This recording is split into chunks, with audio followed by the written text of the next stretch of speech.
The Arts House. On Cork's 96 FM and C103.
It is beautiful and it is a classic. That is the love theme from Tchaikovsky's Romeo and Juliet.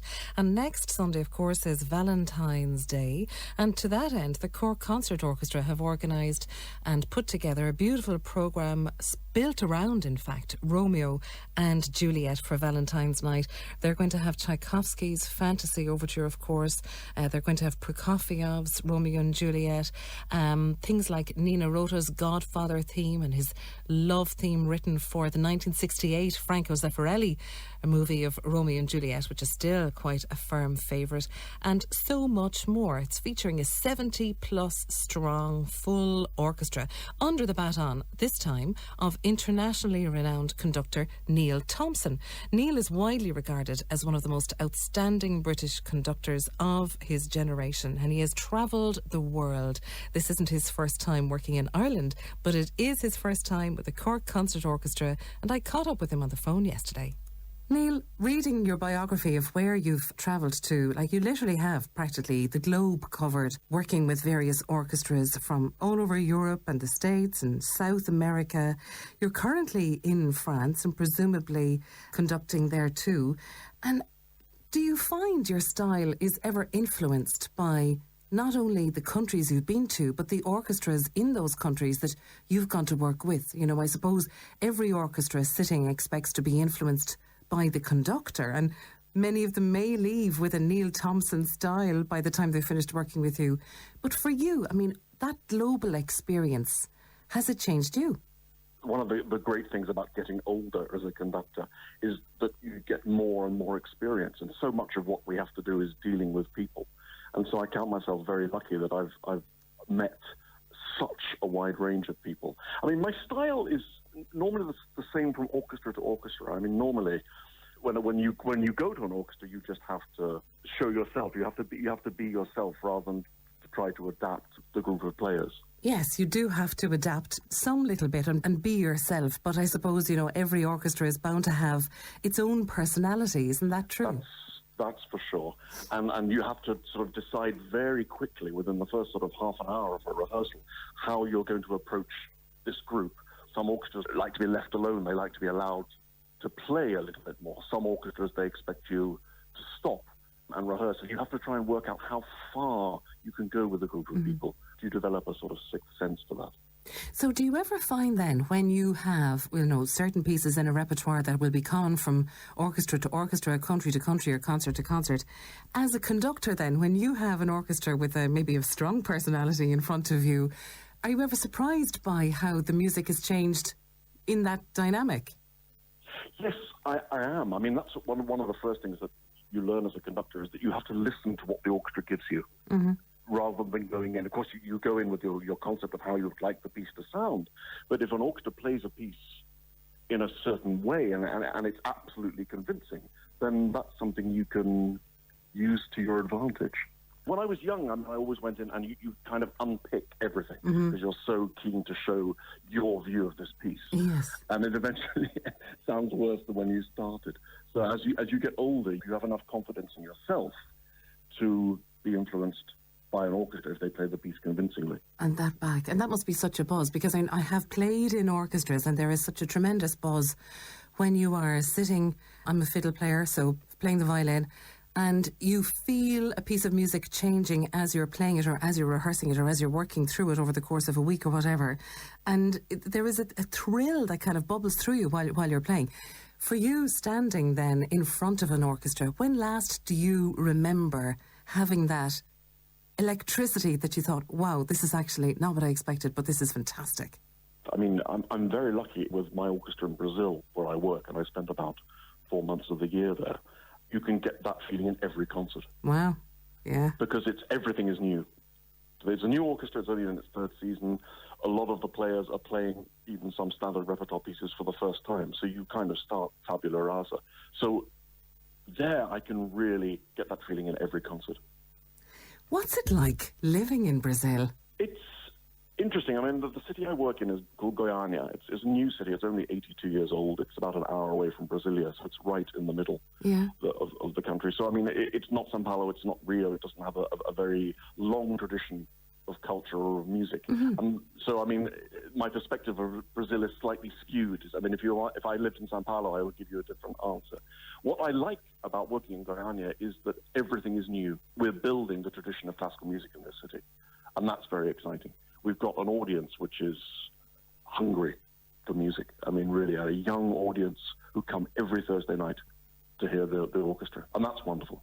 That is exciting, isn't it? To see the hunger for it there, and the interest, and plainly the support. It's lovely to be at the front of that movement, isn't it? You feel a little bit like a pioneer. Yeah, I mean, and what is amazing is that there's no preconception of what an orchestra should be.